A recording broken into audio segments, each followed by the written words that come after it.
Hi hello ಎಲ್ಲರಿಗೂ ನಮಸ್ಕಾರ. Welcomes to Arvind ಸೇಜಿ ಯೂಟ್ಯೂಬ್ ಚಾನಲ್. ಈ ಸೆಷನ್ನು ಮತ್ತು ನೆಕ್ಸ್ಟ್ ಫ್ಯೂ ಕಂಟಿನ್ಯೂಸ್ ಸೆಷನ್ಸಲ್ಲಿ ಹೈಯರ್ ಎಜುಕೇಷನ್ ರಿಲೇಟೆಡ್ ಏನು ಇಂಪಾರ್ಟೆಂಟ್ ಥಿಂಗ್ಸ್ ಇದೆ, ಪರ್ಟಿಕ್ಯುಲರ್ ಟು ದ ಎಕ್ಸಾಮಿನೇಷನ್ ಪರ್ಪಸ್ಗೆ ನಾವೇನು ಓದಬೇಕು ಅಷ್ಟು ಬೇಗ ನೋಡ್ಕೊಂಡು ಹೋಗೋಣ. ಫಸ್ಟ್ ಪಾರ್ಟಲ್ಲಿ ಯು ಜಿ ಸಿ ಮತ್ತು M C B, U G C functions ಮತ್ತು A I C T E, N B A ಅಂದರೇನು, ಮತ್ತು ಅಸೋಸಿಯೇಷನ್ ಆಫ್ ಇಂಡಿಯನ್ ಯೂನಿವರ್ಸಿಟೀಸ್ ಬಗ್ಗೆ ಎಲ್ಲ ತಿಳ್ಕೊಳ್ಳೋಣ. ಸೊ ಯು ಜಿ ಸಿದು ಹಿಸ್ಟ್ರಿ ನೋಡಬೇಕಂದ್ರೆ ನೀವು actually you G C establish ಆಗಿದ್ದು ಯಾವ ಇಯರ್ ಅಂತ ನಿಮಗೆ ಏನಾದರೂ ಕ್ವಶನ್ ಕೇಳಿದರೆ, ಯು ಜಿ ಸಿ ಎಸ್ಟಾಬ್ಲಿಷ್ ಆಗಿದ್ದು ಇಯರ್ ಬಂದ್ಬಿಟ್ಟು 1953 ಎಸ್ಟಾಬ್ಲಿಷ್ ಆಗಿತ್ತು. ಅದಕ್ಕಿಂತ ಮುಂಚೆ ಯು ಜಿ ಸಿ ಇತ್ತೋ ಇಲ್ವೋ ಅಂತ ಕ್ವಶನ್ ಬಂದರೆ, ಹೌದು, ಆಬ್ವಿಯಸ್ಲಿ 1953 ಮುಂಚೆನೂ ಯು ಜಿ ಸಿ ಇತ್ತು.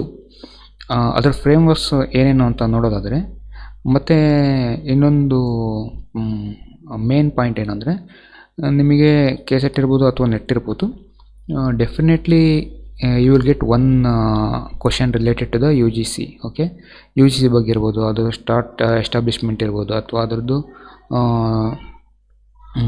ಏನಂತಾರೆ ಪ್ರೆಸಿಡಿಂಗ್ ಚೇರ್ಮನ್ ಇರ್ಬೋದು, ಅಥವಾ ಫಸ್ಟ್ ಪ್ರೈಮರಿ ಚೇರ್ಮನ್ ಇರ್ಬೋದು, ಮತ್ತು ಅದರದ್ದು ಸ್ಟೇಟ್ಮೆಂಟ್ ಬರುತ್ತಲ್ಲ ಅದ್ರ ಬಗ್ಗೆ ಎಲ್ಲ ನಿಮಗೆ ಯಾವ್ದಾದ್ರು ಒಂದು ಕ್ವಶನ್ ಇದ್ದೇ ಇರುತ್ತೆ ಯು ಜಿ ಸಿ ಬಗ್ಗೆ. ಸೊ ನೋಡಿ, 1945 ಇನ್ 1945 ಯು ಜಿ ಸಿನ ಫ್ರೇಮ್ ಮಾಡ್ತಾರೆ. U G C university grand ಕಮಿಷನ್ನ ಫಾರ್ಮ್ ಮಾಡ್ತಾರೆ. ಯಾವ ಪರ್ಪಸ್ಸಿಗೆ ಫಾರ್ಮ್ ಮಾಡಿರ್ತಾರೆ ಅಂದರೆ, ಇವಾಗ ಏನು ಯು ಜಿ ಸಿ ಇದೆ ರೋಲ್ಸ್ ಆ್ಯಂಡ್ ರೆಸ್ಪಾನ್ಸಿಬಿಲಿಟೀಸು, ಇವಾಗ ಅದರ್ ದೆನ್ ಟೆಕ್ನಿಕಲ್ಲು ಯಾವ್ಯಾವ ಯೂನಿವರ್ಸಿಟೀಸ್ ಬರುತ್ತೆ ಅದಕ್ಕೆಲ್ಲ ಗ್ರ್ಯಾಂಟ್ ಮಾಡೋದು ಮತ್ತು ಅದರ ಪ್ರೋಟೋಕಾಲ್ಸು ಅದ್ರ ಬಗ್ಗೆ ಎಲ್ಲ ನೋಡ್ಕೊಳೋದು ಯು ಜಿ ಸಿ ಮಾಡುತ್ತೆ. ಬಟ್ ಇನ್ನು 1945 ಇನ್ 1945 ಏನಾಯಿತು, ಓನ್ಲಿ 3 ಸೆಂಟ್ರಲ್ ಯೂನಿವರ್ಸಿಟೀಸ್ನ ನೋಡ್ಕೊಳಕ್ಕೆ ಮಾತ್ರ ಯು ಜಿ ಸಿನ ಆ ಟೈಮಲ್ಲಿ ಫಾರ್ಮ್ ಮಾಡಿದರು. ಅವು ಯಾವ್ಯಾವ ಅಂದರೆ ಅಲಿಗಢ್ ಯೂನಿವರ್ಸಿಟಿ, ಬನಾರಸ್ ಹಿಂದೂ ಯೂನಿವರ್ಸಿಟಿ ಮತ್ತು ದಿಲ್ಲಿ ಯೂನಿವರ್ಸಿಟಿ. ಈ 3 ಯೂನಿವರ್ಸಿಟೀಸನ್ನ ಲುಕ್ ಆಫ್ಟರ್ ಮಾಡೋಕ್ಕೆ ಯು ಜಿ ಸಿನ in 1945 they formed U G C. Okay, after that in 1947 U G ಸಿದು ರೆಸ್ಪಾನ್ಸಿಬಿಲಿಟಿ ಏನು ಮಾಡ್ತಾರೆ, they extended the responsibility of university grand ಕಮಿಷನ್ದು ಏನು ಮಾಡ್ತಾರೆ, ಕಂಟ್ರೋಲ್ ಆಲ್ ಇಂಡಿಯನ್ ಯೂನಿವರ್ಸಿಟೀಸ್. ಇಂಡಿಯಾದಲ್ಲಿ ಯಾವ್ಯಾವ ಯೂನಿವರ್ಸಿಟೀಸ್ ಇದೆ ಅದ್ರದ್ದು ಕಂಟ್ರೋಲ್ ಎಲ್ಲ ಬಂದ್ಬಿಟ್ಟು ಯು ಜಿ ಸಿ ಅಂಡರ್ ಬರುತ್ತೆ ಇನ್ 1947. ಓಕೆ, ದೆನ್ ಅದಾದಮೇಲೆ ನೋಡಿ, ಇನ್ 1948 ಯು ಸಿ ಅನ್ನೋ ಒಂದು ಕಮಿಷನ್ನ ಸೆಟಪ್ ಮಾಡ್ತಾರೆ. ಅದು ಯೂನಿವರ್ಸಿಟಿ ಎಜುಕೇಷನ್ ಕಮಿಷನ್ ಅಂತ. In 1948 university education commission. So ಇದೇನು ಮಾಡುತ್ತೆ, suggested U E C should be transferred in to U G C. ಏನು ಮಾಡ್ತಾರೆ, ಫಸ್ಟ್ ಯು ಜಿ ಸಿ ಇತ್ತು, ಅದನ್ನೇ ನೀವು ಯು ಜಿ ಸಿ ಜೊತೆಗೆ ಯು ಜಿ ಸಿ ಏನಿದೆ ಯೂನಿವರ್ಸಿಟಿ ಎಜುಕೇಷನ್ ಕಮಿಷನ್ನ ಯು ಜಿ ಸಿ ಜೊತೆಗೆ ಸೇರಿಸ್ಬಿಡಿ, ಅದನ್ನ ಟ್ರಾನ್ಸ್ಫಾರ್ಮೇಷನ್ ಮಾಡಿಬಿಡಿ ಅಂತ ಒಂದು ವಿವರಣೆ ಕೊಡ್ತಾರೆ ಅವರು. Okay, next in 1952 government declared all grants to universities and higher learning institution to be handled by U G C.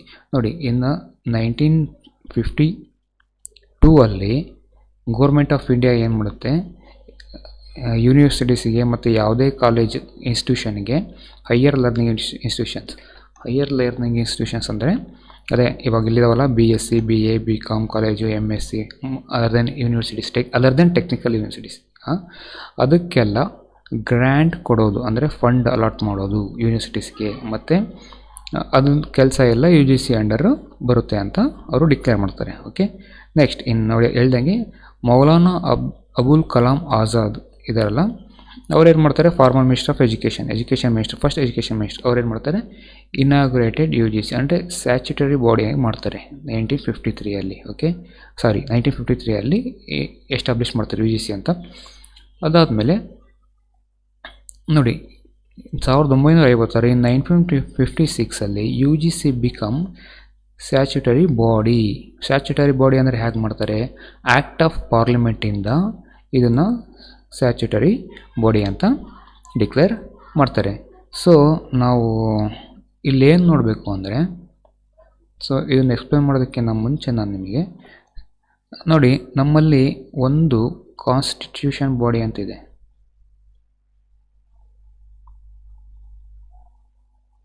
First, second one statutory body ಇದೆ.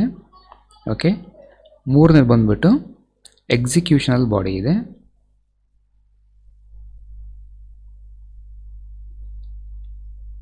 ಓಕೆ, ಇದ್ರ ಬಗ್ಗೆ ನಿಮಗೆ ಒಂದು ಕ್ವಶನ್ ಬಂದರೂ ಬರ್ಬೋದು. ನೆಕ್ಸ್ಟು ಜುಡಿಷಿಯಲ್ ಬಾಡಿ ಇದೆ. ಫೈನಲಿ ಕ್ವೈಸಿ ಜುಡಿಷಿಯಲ್ ಬಾಡಿ ಅಂತ ಇದೆ. ಇದರದ್ದೆಲ್ಲ ಏನೇನು ಡಿಫ್ರೆಂಟ್ ಕೆಲಸ ಅಂದರೆ ನೋಡಿ, ಕಾನ್ಸ್ಟಿಟ್ಯೂಷನ್ ಬಾಡಿ ಕೆಲವು ಸಂವಿಧಾನಿಕವಾಗಿ ಅಂದರೆ ಕಾನ್ಸ್ಟಿಟ್ಯೂಷನ್ನಿಂದ ಮಾಡಲ್ಪಟ್ಟಂತಹ ಒಂದು ಕಮಿಷನ್ಸ್ ಇರುತ್ತೆ. ಅದು ಎಲ್ಲ ಬಂದುಬಿಟ್ಟು ಕಾನ್ಸ್ಟಿಟ್ಯೂಷನಲ್ ಬಾಡಿ ಅಂತ ಕರಿತೀವಿ. ಫಾರ್ ಎಕ್ಸಾಂಪಲ್ಲು ನೋಡಿ, ಇದೇನೆಂದರೆ ಪವರ್ ಏನಿರುತ್ತೆ, ಯಾವ ಕಮಿಷನ್ಗೆ ಪವರ್ ಏನಿರುತ್ತೆ, ಪವರ್ ಡಿರೈವ್ಡ್ ಫ್ರಮ್ ದಿ ಕಾನ್ಸ್ಟಿಟ್ಯೂಷನ್ನಿಂದ ಪವರ್ ತಗೊಂಡು ಫಾರ್ಮ್ ಆಗಿರ್ತಕ್ಕಂಥ ಬಾಡಿ.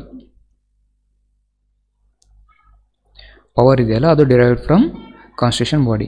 ಯಾವ್ಯಾವ್ದು ಬರುತ್ತೆ, ಫೈನಾನ್ಷಿಯಲ್ ಕಮಿಷನ್ ಇರ್ಬೋದು. ಓಕೆ, ಫೈನಾನ್ಷಿಯಲ್ ಕಮಿಷನ್ನು, UPSC, ಮತ್ತು CAG, controller and audit general, ಇದೆಲ್ಲ ಏನು ಬರುತ್ತೆ, ಇದು ಕಾನ್ಸ್ಟಿಟ್ಯೂಷನ್ ಬಾಡಿ ಅಂಡರ್ ಬರುತ್ತೆ.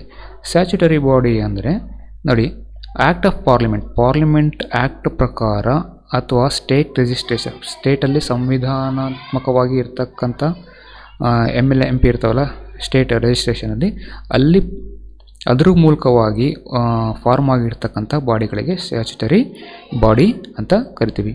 ಫಾರ್ ಎಕ್ಸಾಂಪಲ್ ನ್ಯಾಷನಲ್ ಕಮಿಷನ್ಸ್ ಇರ್ಬೋದು, ನ್ಯಾಷನಲ್ ಕಮಿಷನ್ ಫಾರ್ ವುಮೆನ್ ಇರ್ಬೋದು, ಈ SEBI ಇದೆಯಲ್ಲ, security exchange board of India, ಮತ್ತು ನಬಾರ್ಡು, ಇದೆಲ್ಲ ಬಂದುಬಿಟ್ಟು ಸ್ಟ್ಯಾಚ್ಯುಟರಿ ಬಾಡೀಸ್ ಅಂತ ಕನ್ಸಿಡರ್ ಮಾಡ್ತೀವಿ. ಸೊ ನೆಕ್ಸ್ಟ್ ಒನ್ ಇದು ಎಕ್ಸಿಕ್ಯೂಷನಲ್ ಬಾಡಿ. ನೋಡಿ, ಪ್ರತಿ ಸಲ ಗೋರ್ಮೆಂಟ್ ಚೇಂಜ್ ಆಗ್ತಾನೆ ಇರುತ್ತೆ. ಗೋರ್ಮೆಂಟ್ ಬಂದಾಗಲೂ ಯಾವುದಾದ್ರೂ ಒಂದು ಟಾಸ್ಕ್ನ ಕಂಪ್ಲೀಟ್ ಮಾಡೋದಕ್ಕೆ ಒಂದು ಬಾಡಿ ಫಾರ್ಮ್ ಮಾಡುತ್ತೆ. ಆ ಥರ ಆಕ್ಟಿಂಗ್ ಗೌರ್ಮೆಂಟ್ ಅಂದರೆ ಪ್ರೆಸೆಂಟ್ ಗೋರ್ಮೆಂಟ್ ಏನಿದೆ will form to complete some task ಅಥವಾ ಏನಾದರೂ ಒಂದು ಇಶ್ಯೂಸ್ ಇದನ್ನ ಕಂಪ್ಲೀಟ್ ಮಾಡೋದಕ್ಕೆ ಒಂದು ಬಾಡಿನ ಫಾರ್ಮ್ ಮಾಡುತ್ತೆ. ಅದನ್ನೇನಂತೀವಿ ಎಕ್ಸಿಕ್ಯೂಷನ್ ಬಾಡಿ ಅಂತೀವಿ. ಎಕ್ಸಿಕ್ಯೂಷನಲ್ ಬಾಡಿ ಅಂತ ಕರಿತೀವಿ. ಇನ್ ಫ್ಯೂಚರಲ್ಲಿ ಈ ಎಕ್ಸಿಕ್ಯೂಷನ್ ಬಾಡಿ ಏನಾಗುತ್ತೆ, it may be transferred into statutory body convert ಮಾಡ್ಬೋದು. ಅದು ಎಕ್ಸಿಕ್ಯೂಷನ್ ಬಾಡಿ. ಗೋರ್ಮೆಂಟ್ ಅಂದರೆ ಪ್ರೆಸೆಂಟ್ ಗೋರ್ಮೆಂಟು ಒಂದು ಕೆಲಸನ ಕಂಪ್ಲೀಟ್ ಮಾಡೋದಕ್ಕೆ, ಯಾವ್ದಾದ್ರು ಇಶ್ಯೂ ಇರ್ಬೋದು, ಏನಾದರೂ ಒಂದು ಕೆಲಸ ಇರುತ್ತಲ್ವ, ಅದನ್ನು ಕಂಪ್ಲೀಟ್ ಮಾಡೋದಕ್ಕೆ ಮಾಡ್ತಕ್ಕಂಥ ಒಂದು body executional body. Next judicial body ಅಂದರೆ law and order any related body ಬರುತ್ತಲ್ಲ, ಅದೆಲ್ಲ ಜುಡಿಷಿಯಲ್ ಬಾಡಿ ಬರುತ್ತೆ. ಕ್ವೈಸ್ ಜುಡಿಷಿಯಲ್ ಅಂದರೆ ಈ ಕಡೆ ಸ್ವಲ್ಪ ಜುಡಿಷಿಯಲ್ಲು ಮತ್ತು ಈ ಕಡೆ ಸ್ವಲ್ಪ ನಾರ್ಮಲ್ ಅರ್ಧ ಇರ್ಬೋದು. Arise when issues come into exist ಅಂದರೆ ಇದು ಯಾವಾಗ ಬರುತ್ತೆ ಅಂದರೆ, ಯಾವುದಾದ್ರೂ ಇಶ್ಯೂ ಇವಾಗ ಎಕ್ಸಿಸ್ಟ್ ಇದೆ ಅಂದರೆ ನಾವು ಆವಾಗ ಕ್ವೈಸ್ ಜುಡಿಷಿಯಲ್ ಬಾಡಿನ ಫಾರ್ಮ್ ಮಾಡ್ತೀವಿ. ಇದು basics knowledge about the bodies. Okay, ಈ ಥರ ಇದ್ದಾವೆ.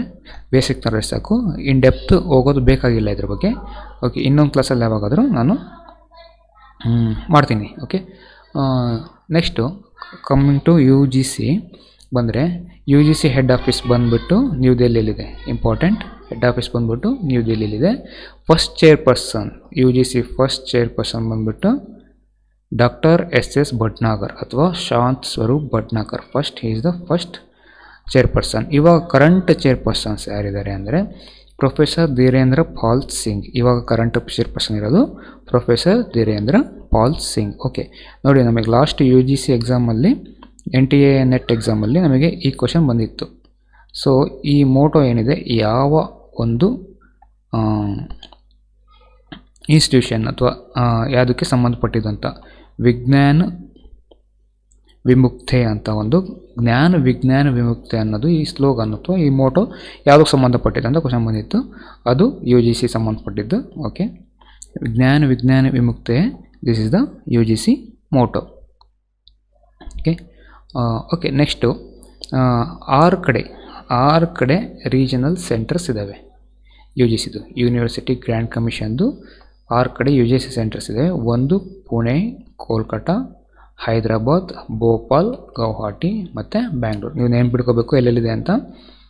ಒಂದು ಪುಣೆಯಲ್ಲಿದೆ, ಕೋಲ್ಕತ್ತಾದಲ್ಲಿದೆ, ಹೈದರಾಬಾದಲ್ಲಿದೆ, ಭೋಪಾಲಲ್ಲಿದೆ, ಗೌಹಾಟಿ ಮತ್ತು ಬ್ಯಾಂಗ್ಳೂರು. ಓಕೆ, ಇಂಪಾರ್ಟೆಂಟ್ ನೋಟ್ ಅಂದರೆ ಒಂದು ಆಫೀಸ್ ಇದೆ ಸೌತ್ ಕ್ಯಾಂಪಸ್ ಡೆಲ್ಲಿ ಯೂನಿವರ್ಸಿಟಿಯಲ್ಲಿ. ಅದು ಯಾವಾಗ್ಲೂ especially U G C net exam conduct ಮಾಡತಕ್ಕಂಥ ಒಂದು ಪರ್ಪಸ್ಗೆ ಮಾತ್ರ ಅದನ್ನು ಸೆಟಪ್ ಮಾಡಿದ್ದಾರೆ. ಓಕೆ, ನೆಕ್ಸ್ಟು ಮೊದಲೆಲ್ಲ ಯು ಜಿ ಸಿನೇ ಕಂಡಕ್ಟ್ ಮಾಡ್ತಾಯಿದ್ರು ಎಕ್ಸಾಮ್ನ. ಬಟ್ ಯು ಜಿ ಸಿ ಆಮೇಲೆ ಏನು ಮಾಡಿದ್ರು, ಅದನ್ನು NTA ಹ್ಯಾಂಡ್ ಓವರ್ ಮಾಡಿದರು ಎಕ್ಸಾಮ್ ಕಂಡಕ್ಟ್ ಮಾಡೋಕ್ಕೆ. ನ್ಯಾಷನಲ್ ಟೆಸ್ಟಿಂಗ್ ಏಜೆನ್ಸಿಗೆ ಹ್ಯಾಂಡ್ ಓವರ್ ಮಾಡಿದರು.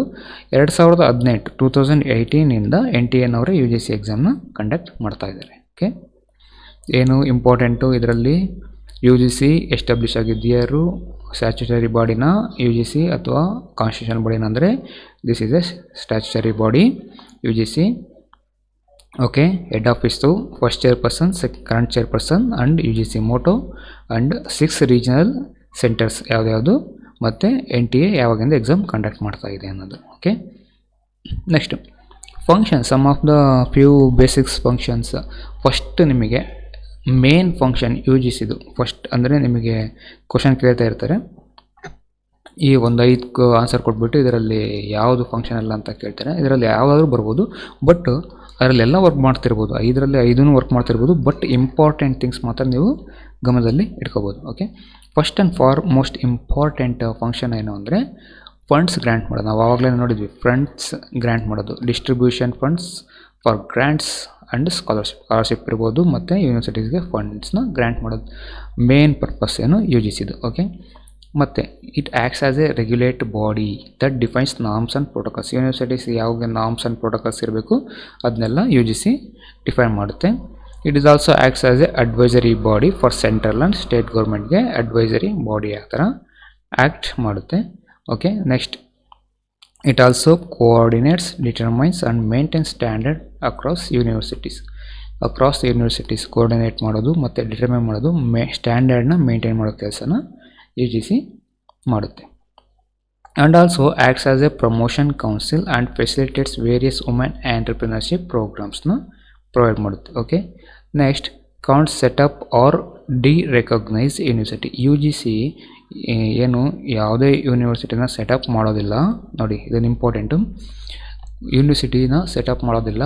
ಅದೇ ಥರ ಮತ್ತು ಡಿರೆಕಗ್ನೈಸು ಮಾಡೋದಿಲ್ಲ. It only recommends the required action. ಏನು ಆ್ಯಕ್ಷನ್ ತಗೋಬೋದು ಅದನ್ನು ಮಾತ್ರ ನಿಮಗೆ ಅಂದರೆ ಸರ್ಕಾರಕ್ಕೆ ರೆಕಮೆಂಡ್ ಮಾಡುತ್ತೆ. Okay, so also has a inter university centres under section 12 of U G C act.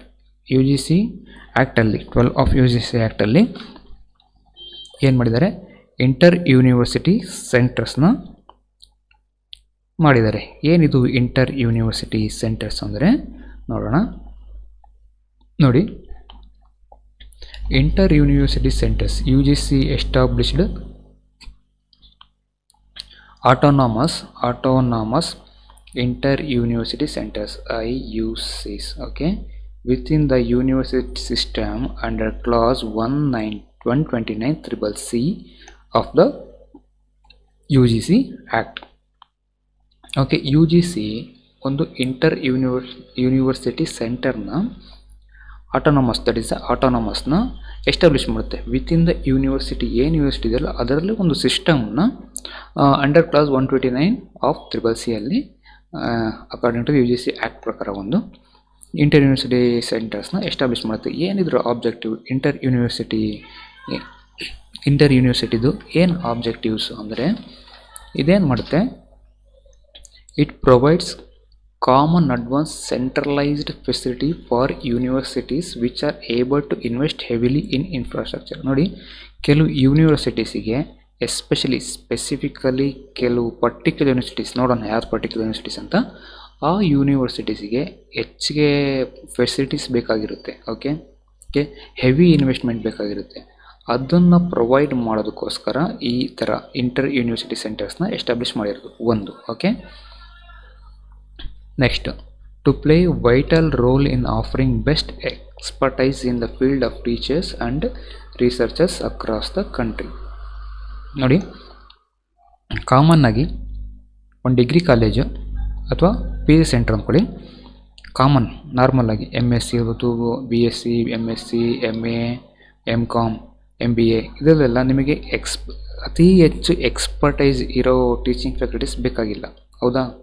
ಅಂದರೆ ಕೆಲವು ಪರ್ಟಿಕ್ಯುಲರ್ ಫೀಲ್ಡ್ ಇರುತ್ತೆ, ಆಸ್ಟ್ರಾನಮಿ ಇರ್ಬೋದು, ಏರೋಸ್ಪೇಸ್ ಇರ್ಬೋದು, ಅದಕ್ಕೆಲ್ಲ ತುಂಬ ಎಕ್ಸ್ಪರ್ಟೈಸ್ ಆಗಿರೋ ಟೀಚರ್ಸ್ ಬೇಕು ಮತ್ತು ರಿಸರ್ಚ್ ಫೆಲೋಸ್ ಬೇಕು. ಓಕೆ, ಆ ಥರ ಒಂದು ಟೀಚರ್ಸ್ನ ಆಫರ್ ಮಾಡೋದಕ್ಕೆ IUCನ ಎಸ್ಟಾಬ್ಲಿಷ್ ಮಾಡಿರೋದು. Okay, next, to provide state of art equipment and excellent libraries which are comparable to international standards. ಅಂದರೆ ಇಂಟರ್ನ್ಯಾಷನಲ್ ಸ್ಟ್ಯಾಂಡರ್ಡ್ಸ್ನ ಮೀಟ್ ಮಾಡ್ತಕ್ಕಂತಹ ಒಂದು ಎಕ್ವಿಪ್ಮೆಂಟ್, ಅಂದರೆ ಒಂದು ಲ್ಯಾಬ್ ಸೆಟ್ಟಿಂಗ್ ಇರ್ಬೋದು ಅಥವಾ ಎಕ್ಸಲೆಂಟ್ ಲೈಬ್ರರಿ ಫೆಸಿಲಿಟೀಸ್ ಇರ್ಬೋದು, ಅದನ್ನು ಪ್ರೊವೈಡ್ ಮಾಡೋ ಜವಾಬ್ದಾರಿ ಇಂಟರ್ ಯೂನಿವರ್ಸಿಟಿ ಸೆಂಟರ್ಸ್. ಓಕೆ, ನೋಡಿ, ನಮ್ಮಲ್ಲಿ ಇಂಡಿಯಾದಲ್ಲಿ 6 IUC ಸೆಂಟರ್ಸ್ ಇದ್ದಾವೆ. ಓಕೆ, ಇಂಟರ್ ಯೂನಿವರ್ಸಿಟಿ ಸೆಂಟರ್ಸ್ 6 ಇದೆ. ಎಲ್ಲೆಲ್ಲಿದೆ ಅಂತ ನೋಡೋಣ, ಇಂಪಾರ್ಟೆಂಟ್ ಎಲ್ಲ ನೋಟ್ ಮಾಡ್ಕೊಳ್ಳಿ. ಓಕೆ, ಫಸ್ಟ್ ಒಂದು ಇಂಟರ್ ಯೂನಿವರ್ಸಿಟಿ ಆಕ್ಸಿಲರೇಟರ್ ಅಂತ ನ್ಯೂ ದೆಹಲಿಯಲ್ಲಿದೆ. ನೆಕ್ಸ್ಟ್ ಒಂದು inter university centre for astronomy and astrophysics IUCAA ಪುಣೆಯಲ್ಲಿದೆ. ನೋಡಿ, ಆಸ್ಟ್ರಾನಮಿ ಮತ್ತು ಆಸ್ಟ್ರೋಫಿಸಿಕ್ಸ್ ಅಂದರೆ ನಿಮಗೆ ಎಕ್ಸ್ಪರ್ಟೈಸ್ ಟೀಚಿಂಗ್ ಬೇಕಾಗಿರುತ್ತೆ, ಎಕ್ಸಲೆಂಟ್ ಫೆಸಿಲಿಟಿ ಇರೋ ಲೈಬ್ರರಿ ಬೇಕಾಗುತ್ತೆ, ಎಕ್ಸಲೆಂಟ್ ಫೆಸಿಲಿಟಿ ಇರೋ ಲ್ಯಾಬ್ ಬೇಕಾಗುತ್ತೆ. ಇದನ್ನೆಲ್ಲ ಪ್ರೊವೈಡ್ ಮಾಡೋದು IUC. ಓಕೆ, ಮತ್ತು ಕನ್ಸೋರ್ಟಿಯಮ್ ಫಾರ್ ಸೈಂಟಿಫಿಕ್ ರಿಸರ್ಚ್ ಇಂಡೋರಲ್ಲಿದೆ ಒಂದು, ಮತ್ತು INFLIBNET information and library network ಅಹಮದಾಬಾದಲ್ಲಿದೆ, ಮತ್ತು consortium of educational communication new Delhi and NAC ನೋಡಿ ಬೆಂಗಳೂರಲ್ಲಿದೆ, ನಾಗರಬಾವಿಲಿ ಬೆಂಗಳೂರಲ್ಲಿ ಇದಿದೆ. National assessment and accreditation council. ನೋಡಿ, ನಾವು ಯಾವುದೇ ಕಾಲೇಜ್ ಮುಂದೆ ಹೋದ್ರೂ NAC B+ grade, A+ grade, C grade, okay, A grade ಅಂತ ಬರೆದಿರ್ತಾರೆ ನೋಡಿ. ಅದನ್ನೆಲ್ಲ ಪ್ರೊವೈಡ್ ಮಾಡೋದು national assessment and accreditation council Bangalore. Okay, ಅಂದರೆ ಬೆಂಗಳೂರಲ್ಲಿ ಹೆಡ್ ಕ್ವಾರ್ಟರ್ಸ್ ಇರೋದು. ಓಕೆ, ಇದೇನಿದೆ ನೋಡಿ, IUCAA ಮತ್ತು consortium for scientific research, ಇನ್ಫ್ಲಿಬ್ನೆಟ್ಟು, CEC ಮತ್ತು NAC, these are all associated with the UGC.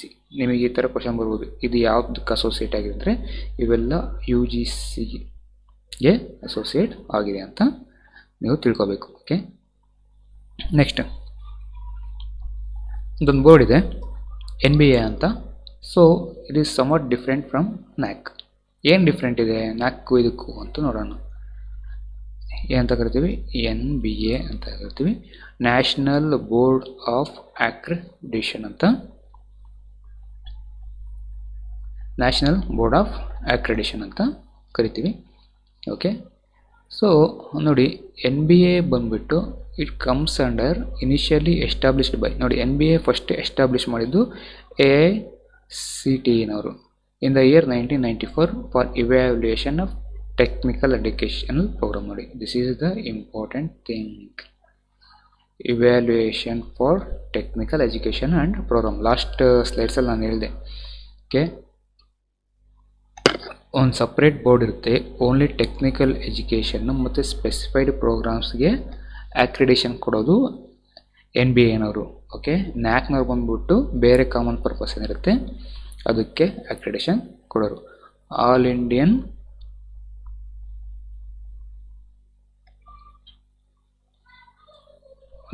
One minute,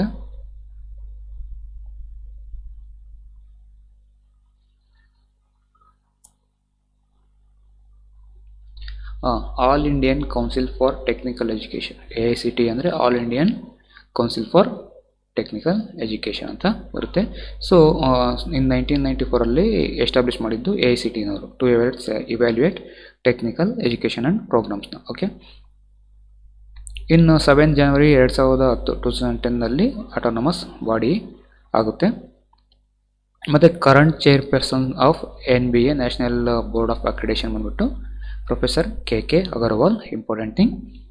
okay, objective is assurance the quality and relevance of education program. ನೋಡಿ, technical ಮತ್ತು professional ಡಿಸಿಪ್ಲಿನ್ಸಿಗೆ ಏನು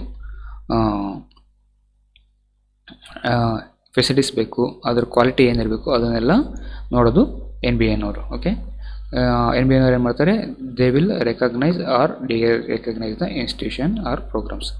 recognise ಮಾಡ್ಬೋದು, recognise ಮಾಡ್ಬೋದು. ಕೆಲವು engineering ಕಾಲೇಜಸಲ್ಲಿ NBAನವ್ರು ಬಂದು ನೋಡಿ, engineering ಕಾಲೇಜಸಲ್ಲಿ ನಿಮ್ಗೆ ಯಾವತ್ತೂ NAC A+, B+ ಸಿಗಲ್ಲ. ಯಾವಾಗಲೂ ಅದನ್ನು ಇವ್ಯಾಲ್ಯೂಯೇಟ್ ಮಾಡೋದು NBAನವರು. Engineering colleges technical that comes under technical. ಇದನ್ನೇನು ಮಾಡೋದು, ಯಾವಾಗಲೂ NBAನವರು ಅಕ್ರೆಡಿಷನ್ ಮಾಡ್ತಾರೆ. They can recognise or recognise the institution or programmes. Okay, quality ನೋಡ್ತಾರೆ, ಫೆಸಿಲಿಟೀಸ್ ನೋಡ್ತಾರೆ. ಸೊ ಕ್ವಾಲಿಟಿ ಮತ್ತು ಫೆಸಿಲಿಟೀಸು ಸ್ಟ್ಯಾಂಡರ್ಡ್ಸ್ಗೆ ಇಲ್ಲ ಅಂದರೆ they will obviously recognise the institution. Okay, next, accreditation process is not linked with funding ಅದಕ್ಕೂ NBAಗೂ ಯಾವುದೇ ರೀತಿ ಸಂಬಂಧ ಇಲ್ಲ.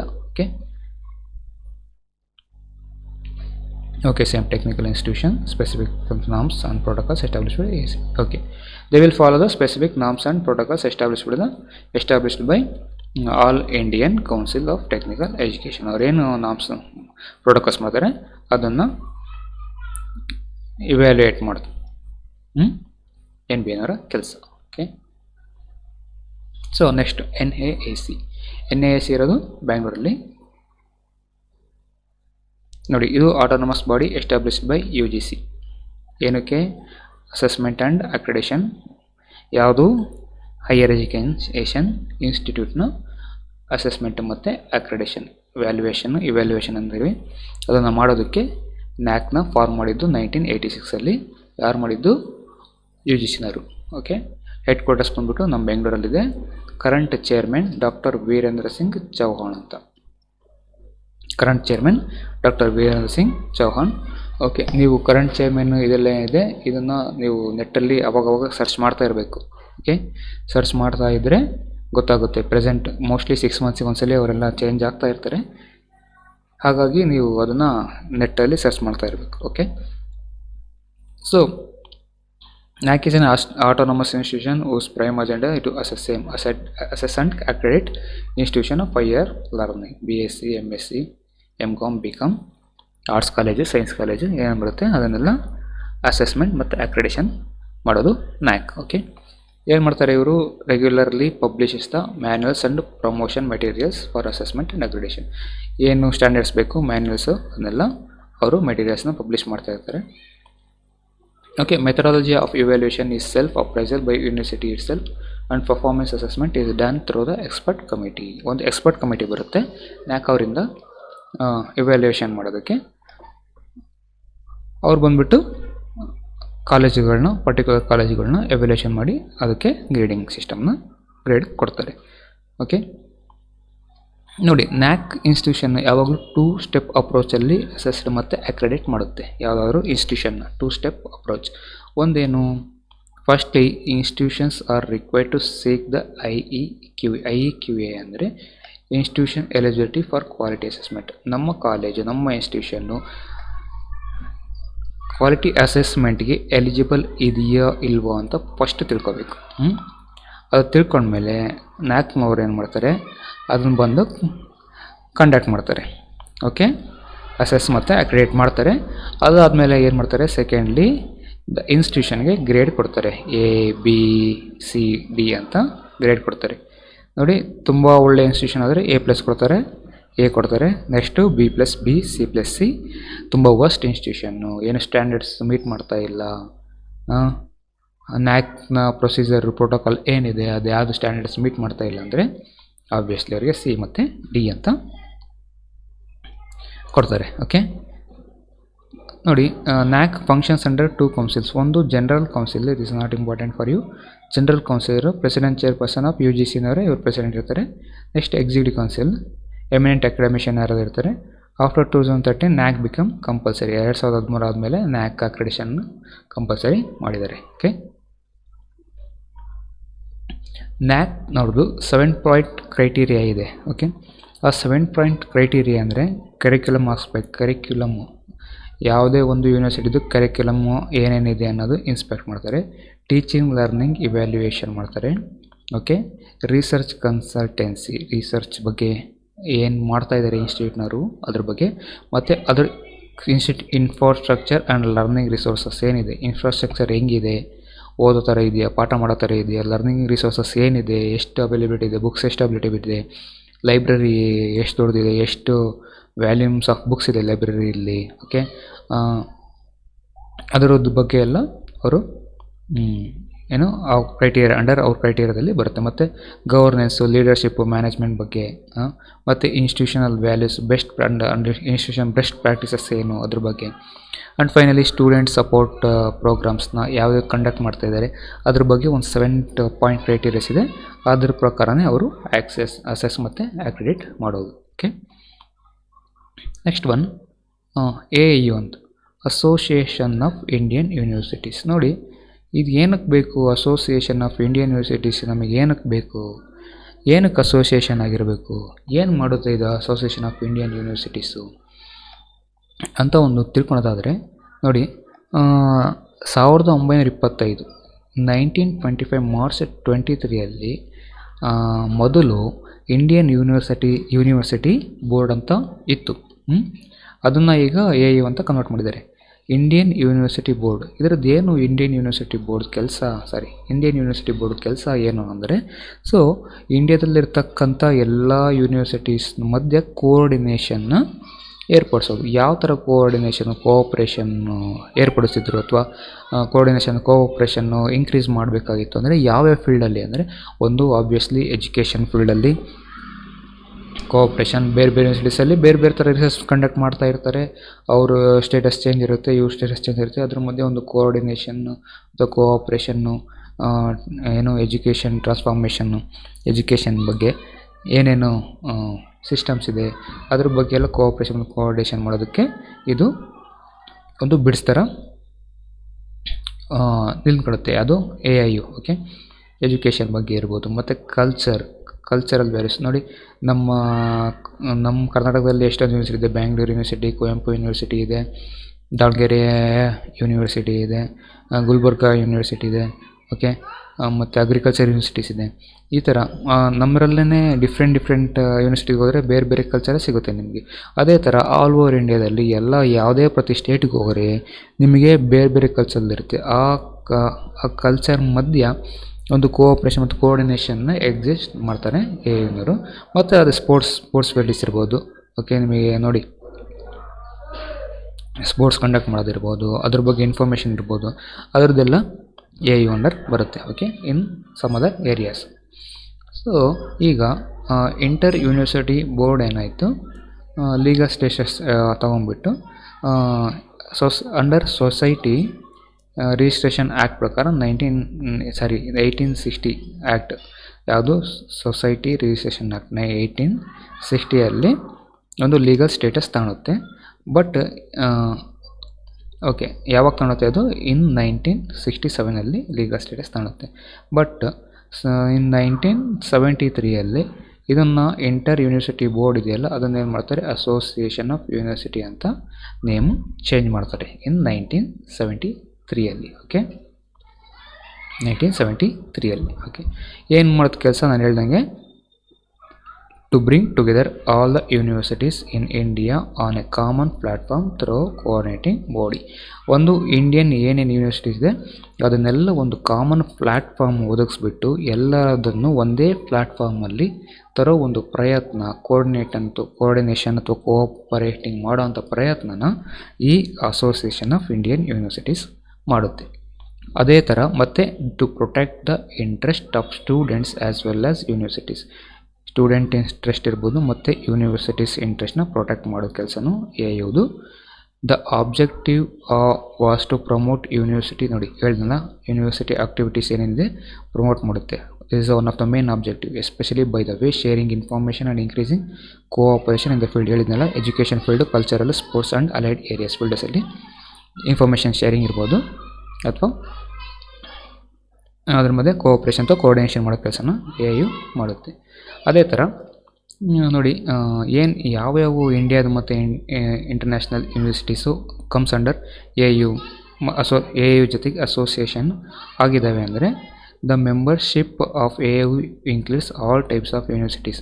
ಎನಿ ಇಂಡಿಯಾದಲ್ಲಿ ಯಾವುದೇ ಯೂನಿವರ್ಸಿಟೀಸ್ ಇರ್ಬೋದು ಅದೆಲ್ಲ ಬಂದುಬಿಟ್ಟು ಎ ಯು ಮೆಂಬರ್ಶಿಪ್ಪಲ್ಲೇ ಬರುತ್ತೆ. ಒಂದು ಕನ್ವೆನ್ಷನಲ್ ಯೂನಿವರ್ಸಿಟೀಸ್ ಇರ್ಬೋದು, ಓಪನ್ ಯೂನಿವರ್ಸಿಟೀಸ್ ಇರ್ಬೋದು, ಡೀಮ್ಡ್ ಯೂನಿವರ್ಸಿಟೀಸ್ ಇರ್ಬೋದು, state universities, central universities, private universities ಅಥವಾ ಇನ್ಸ್ಟಿಟ್ಯೂಷನ್ನು ಏನೇನು ಬರುತ್ತೆ ಅದೆಲ್ಲ ಎ ಯು ಜೊತೆ ಅಸೋಸಿಯೇಟ್ ಆಗಿರುತ್ತೆ. ಅದೇ ರೀತಿ ಇಂಟರ್ನ್ಯಾಷನಲ್ ಯೂನಿವರ್ಸಿಟೀಸನ್ನು ಎ ಯು ಜೊತೆ ಅಸೋಸಿಯೇಟ್ ಆಗಿದೆ. ಯಾವ್ದು ಒಂದು 13 ಯೂನಿವರ್ಸಿಟಿ ಎ ಯು ಜೊತೆ ಅಸೋಸಿಯೇಟ್ ಆಗಿದೆ. ಯಾವುದ್ಯಾವ್ದು ಯೂನಿವರ್ಸಿಟಿ? ಬಾಂಗ್ಲಾದೇಶ್ದು, Bhutan, republic of Kazakhstan, Nepal, Malaysia, Mauritius, Thailand, United Arab Emirates and United Kingdoms are associate members of the A U. Indian universities ಅಲ್ಲದೆ 13 ದೇಶದ ಯೂನಿವರ್ಸಿಟಿಗಳು ಎ ಯು ಜೊತೆ ಅಸೋಸಿಯೇಟ್ ಆಗಿದೆ. ಓಕೆ, ನೆಕ್ಸ್ಟ್ ನೋಡಿ, ಎ ಯು ಬಂದುಬಿಟ್ಟು an organisation and associate with major ನೋಡಿದ್ವಿ, based ಇನ್ ದಿಲ್ಲಿ. ನೋಡಿ important ಬಂದುಬಿಟ್ಟು association of major universities in India based in ದಿಲ್ಲಿಯಲ್ಲಿದೆ. Okay, headquarters. It evaluates the ಕೋರ್ಸ್ನ ಇವ್ಯಾಲ್ಯೂಯೇಟ್ ಮಾಡೋದಿರ್ಬೋದು, syllabus, standards, credits for foreign universities. Okay, university pursued abroad and equates them in relation to various courses offered in India. Foreign universities ಏನು education ಅವ್ರದ್ದು courses ಏನಿದೆ ಅದನ್ನೆಲ್ಲ evaluate ಮಾಡಿ ನಮ್ಮ Indian universities ಏನು ಕೋರ್ಸಸ್ನ offer ಮಾಡ್ತಿದ್ದಾರೆ ಅದಕ್ಕೆ ತಕ್ಕನಂಗೆ ಯಾವುದೋ ಸ್ಟ್ಯಾಂಡರ್ಡ್ಸ್ ಪ್ರಕಾರ ಅದನ್ನೆಲ್ಲ ಎವ್ಯಾಲ್ಯೂಯೇಟ್ ಮಾಡೋದು association of Indian universities. And so A U is mainly concerned with the recognition of degrees, diplomas awarded by the universities in India which are recognized by the University Grant Commission. So ಇದು mainly concern with ಏನು ಮಾಡುತ್ತೆ, recognition, degrees ಮತ್ತು ಡಿಪ್ಲೊಮೋಸ್ award ಮಾಡ್ತಿದೆ institutions, ಅದ್ರ ಬಗ್ಗೆ mainly concentrate ಮಾಡುತ್ತೆ. And also which are recognised by the UGC. Okay, so this are the vision point, ಅದೇನು ನಿಮಗೆ ಕೇಳಲ್ಲ. ಓಕೆ, ಪ್ರೆಸೆಂಟ್ ಪ್ರೆಸಿಡೆಂಟ್ ಎ ಯುದು doctor Tej Pratap. Okay, A U present president ಬಂದುಬಿಟ್ಟು association of Indian university president doctor Tej Pratap. Okay, so ಇವಾಗ ಏನು ನೋಡಿದ್ವಿ ಅದನ್ನೇ ಎಲ್ಲ ಪಾಯಿಂಟ್ಸ್ ಇಲ್ಲಿದೆ, ಫಂಕ್ಷನ್ಸು. ಒಂದ್ಸಲಿ ಇದನ್ನು ಓದ್ಕೊಂಬಿಡಿ. A U will serve the inter university organisation, act as the represents the University of India. Okay, acts as a bureau of information and to facilitate communication. ಯೂನಿವರ್ಸಿಟಿಗಳ ಮಧ್ಯೆ ಕಮ್ಯುನಿಕೇಷನ್ ಏರ್ಪಡಿಸುತ್ತೆ. Okay, research, text book, scholars, publications, libraries improve ಮತ್ತೆ ಮಾಡೋದಕ್ಕೆ help ಮಾಡುತ್ತೆ. Acts as a liaison between the universities ಅಂದರೆ government ಮಧ್ಯೆ ಒಬ್ಬ liaison ಆಗಿ ವರ್ಕ್ ಮಾಡುತ್ತೆ. To facilitate student mobility and exchange of member of teaching and research ಸ್ಟಾಫ್ನ, teaching ಮತ್ತು ರಿಸರ್ಚ್ ಸ್ಟಾಫ್ನ ಎಕ್ಸ್ಚೇಂಜ್ ಮಾಡೋದಕ್ಕೆ, ಮೊಬಿಲಿಟಿ ಅಂದರೆ ಅಲ್ಲಿಂದ ಇಲ್ಲಿಗೆ ಬೇರೆ ಯೂನಿವರ್ಸಿಟೀಸ್ಗೆ ಎಕ್ಸ್ಚೇಂಜ್ ಮಾಡೋದಕ್ಕೆ ಫೆಸಿಲಿಟೇಟ್ ಮಾಡುತ್ತೆ. Same assist universities in applying recognition, ಹೇಳಿದ್ನಲ್ಲ ಆ ಡಿಗ್ರೀಸ್ ಮತ್ತು ಡಿಪ್ಲೊಮಸ್ ಏನು ರೆಕಗ್ನಿಷನ್ ಬೇಕು ಅದರದ್ದು ಕೆಲಸ ಮಾಡುತ್ತೆ ಅಂಡರ್ UGCಯಲ್ಲಿ. ಮತ್ತು to undertake organise and facilitate conference facilitate ಮಾಡೋದು, ಸೆಮಿನಾರ್ಸ್ ಕಂಡಕ್ಟ್ ಮಾಡೋದು, workshops, lecturers and research on various themes pertaining to higher education related ಹಾಗೆ ಇದನ್ನೆಲ್ಲ ಕೆಲಸನ ಎ ಯುನವರು ಮಾಡ್ತಾರೆ. ಓಕೆ, ಅದೇ ರೀತಿ acts as a national sports promotion programme. Okay, for promoting ಸ್ಪೋರ್ಟ್ಸ್ನ ರಿಲೇಟೆಡ್ ಏನೇ ಪ್ರೋಗ್ರಾಮ್ಸ್ ಇದ್ರೂ ಅದನ್ನು ಪ್ರಮೋಟ್ ಮಾಡೋದಕ್ಕೆ ಅಮಾಂಗ್ ದ ಯೂನಿವರ್ಸಿಟಿ ಮೆಂಬರ್ಸು ಮತ್ತು maintain the standards in sports ಮಾಡೋದಕ್ಕೆ ಎ ಐ ಯು ಹೆಲ್ಪ್ ಮಾಡುತ್ತೆ. ಓಕೆ, ಕೋಆರ್ಡಿನೇಟ್ ಮಾಡುತ್ತೆ. ಅದೇ ರೀತಿ to establish and maintain organisation dealing with youth welfare ಇರ್ಬೋದು, ಸ್ಟೂಡೆಂಟ್ ಇನ್ಫಾರ್ಮೇಷನ್ ಸರ್ವಿಸ್ ಇರ್ಬೋದು, ಕಲ್ಚರಲ್ ಪ್ರೋಗ್ರಾಮ್ಸ್ ಇರ್ಬೋದು, ಮತ್ತು ಅಡಲ್ಟ್ ಎಜುಕೇಷನ್ ಬಗ್ಗೆ ಏನೇನು ಬೇಕು ಅದರದ್ದು ಸಂಬಂಧಪಟ್ಟ ಡೀಲಿಂಗ್ಸ್ ಏನಿದೆ ಅದು ನೋಡ್ಕೊಳೋದು. ಅದೇ ರೀತಿ to undertake, facilitate and provide for the publication of newsletters, research papers, books. Okay, it's also undertakes ಏನು ನ್ಯೂಸ್ ಲೆಟರ್ ಪಬ್ಲಿಕೇಶನ್ ಮಾಡೋದು ಅಥವಾ ರಿಸರ್ಚ್ ಪೇಪರ್ ಪಬ್ಲಿಕೇಶನ್ ಮಾಡೋದು ಅಥವಾ ಬುಕ್ಸ್ ಪಬ್ಲಿಕೇಶನ್ನ ಜವಾಬ್ದಾರಿನ ಕೆಲವೊಮ್ಮೆ AIU ವಹಿಸುತ್ತೆ. ಓಕೆ, ಈ ಸೆಷನ್ನ ಇಲ್ಲಿಗೆ ಕ್ಲೋಸ್ ಮಾಡೋಣ. ನೆಕ್ಸ್ಟ್ ಸೆಷನಲ್ಲಿ central university and other topics ಬಗ್ಗೆ ನಾವು ನೋಡೋಣ. ಓಕೆ, ಸೊ ಇಲ್ಲಿ ತನಕ ಅರ್ಥ ಆಯಿತು ಅಂತ ತಿಳ್ಕೊತೀನಿ. ಸೊ ನೆಕ್ಸ್ಟ್ ಸೆಷನಲ್ಲಿ will continue higher education. Okay, thank you on all.